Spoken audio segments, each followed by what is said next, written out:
আসন ভাগ পত্ৰটো অহাকালি সম্পূৰ্ণ হ'ব। এতিয়ালৈকে হোৱা নাই? এতিয়ালৈকে আসন কিছু হৈছেই, কিন্তু ৩-৪খন আসনত আমাৰ অলপ হেৰি আছে, অমিল হৈছে। সেই ৩-৪খন আসনৰ কথাটো কালি আমি অমিত শ্বাহ ডাঙৰীয়াক কৈছোঁ, আৰু অমিত শ্বাহ ডাঙৰীয়াই কৈছে যে অহাকালি তেওঁলোকৰ পাৰ্লিয়ামেণ্টাৰী কমিটি মিটিং আছে, আৰু তাৰ আগে আগে আমাৰ সভাপতিৰ লগতো কথা পাতিব, আৰু সভাপতিৰ লগত কথা পাতি এই যিটো আমাৰ মাজত যিটো ডিমত আছে এইটো ৰিজল্ভ হ'ব। এই ভূপেন ৰায় শেহতীয়াভাৱে বিজেপিত নাই, ভূপেন ৰায় শেহতীয়াভাৱে বিজেপিত গ'ল। আজি আমাৰ পাৰ্টীৰ ভৱিষ্যতো তেনেদৰে ভাৰতীয় জনতা পাৰ্টীৰ এগৰাকী সদস্য আমাৰ অসম গণ পৰিষদত যোগদান কৰিলে। গতিকে এইটো যিহেতু আমি এনডিএ হিচাপে নিৰ্বাচন কৰিম, আমাৰ লক্ষ্য হৈছে যে এনডিএ চৰকাৰখন গঠন কৰাটো, আৰু এনডিএ চৰকাৰখন গঠন কৰাৰ স্বাৰ্থত আমি 2টা সমষ্টিত আমি আমাৰ প্ৰাৰ্থীৰ সলনি কৰি থৈ এজিপিৰ প্ৰাৰ্থী বিজেপিত গৈছোঁ, বিজেপিৰ প্ৰাৰ্থী এজিপিত আহি আমি নিৰ্বাচনটোত অৱতীৰ্ণ হ'ম।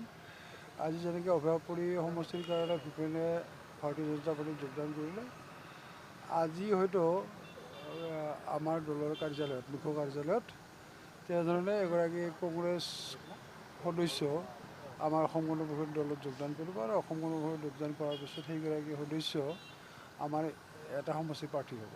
সমষ্টিটোৰ নামটো মই এতিয়া নকওঁ। অগপৰ এজন সাধাৰণ সম্পাদক যদি বেলেগ দলত যায়, নিশ্চয়কৈ দলৰ অলপ হ'লেও ক্ষতি হ'ব। নাই, ক্ষতি আমি এতিয়া কথাটো তেনেধৰণে চিন্তা কৰিলে নহ'ব। আমি বৰ্তমান চৰকাৰখনৰ কথাহে চিন্তা কৰিছোঁ, চৰকাৰ গঠন কৰাটোৱে চিন্তা কৰিছোঁ। পৰৱৰ্তী পৰ্যায়ত তাৰমানে শূন্য ক'তো নহয়, শূন্য নহয়, বস্তুটো ভেকুৱাম পূৰণ হ'ব, কিন্তু ভৱিষ্যতে নিশ্চয় পূৰণ হ'ব। কিন্তু তাৎক্ষণিকভাৱে আমাৰ কিছু অসুবিধা, কিছু ক্ষতি নিশ্চয় হ'ব। এতিয়া মই ভাবোঁ যে মই যদি আজি নাথাকোঁ, মই যদি দলৰ পৰা নোহোৱা হৈ যাওঁ, ডেফিনেটলি মোৰ ঠাইটো কোনোবাই পূৰণ কৰিব, শূন্যটো নাথাকে, গতিকে পূৰণ হ'বই। কিন্তু তাৎক্ষণিকভাৱে এই মুহূৰ্তত আমাৰ দলৰ কিছু ক্ষতি হোৱাটো স্বাভাৱিক। দেখা গৈছে বিজেপিত বঙাইগাঁৱত কিছু বিসম্বাদ হৈছে, কালি গৌবেক ধনি দিছে আপোনালোকৰ বিৰুদ্ধে।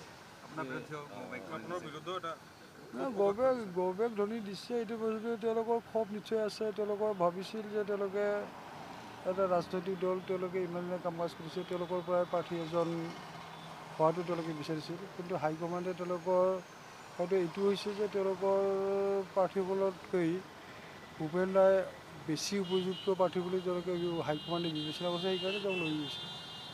আৰু ভূপেন ৰায় তাতে যোৱাৰ লগে লগে জয়টো নিশ্চিত হ'ব, কনফাৰ্ম হ'ব, সেইটো তেওঁলোকে চিন্তা চৰ্চা কৰিছে। মিত্ৰ দলে যেতিয়া এনেকুৱা ধৰণৰ ধনি দিয়ে বা কিবা কৰে, নাই, সেইটো বস্তুটো সেইটো হেৰি কৰিব আৱেগিকভাৱে তেনেধৰণৰ কিছু হয়ে, এইবিলাক ঘটনা হয়ে।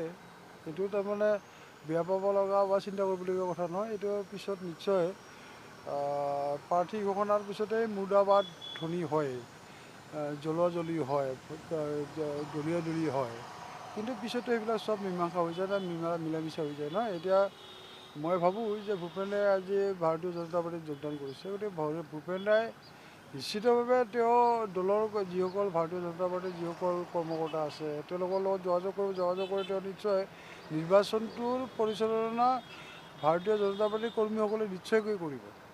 গতিকে ইয়াত দ্বিমত নাই, কিন্তু সাময়িকভাৱে তেওঁলোকৰ আৱেগিক হোৱাটো স্বাভাৱিক।